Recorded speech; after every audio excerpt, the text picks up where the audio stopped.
Joining me now is Senator Bernie Sanders, independent from Vermont. He's a member of the Senate Health, Education, Labor, and Pensions Committee.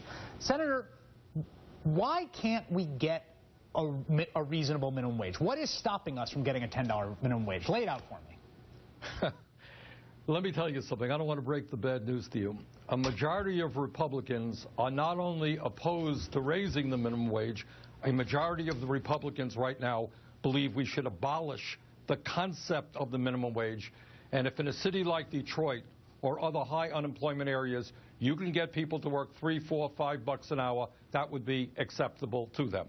So what you got is arrayed against us a lot of big money interest, a lot of Republicans who do not believe in quote-unquote government regulation, which means a minimum wage, and that's the problem that we have.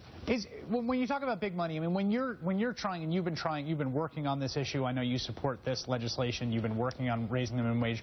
Who is on the other side of the fight? Because this is an intensely lobbied bill in Congress when it does happen. Who is sitting across the table from the Bernie Sanders of the world saying, please, do not raise this when that fight happens? Well, companies like Walmart, the Walmart family. Here's an amazing story. The Walmart family is the wealthiest family in this country, worth about $100 billion, owning more wealth than the bottom 40% of the American people. And yet here's the incredible fact. Because their wages and benefits are so low, they are the major welfare recipients in America because many, many of their workers depend on Medicaid, depend on food stamps, depend on government subsidies for housing.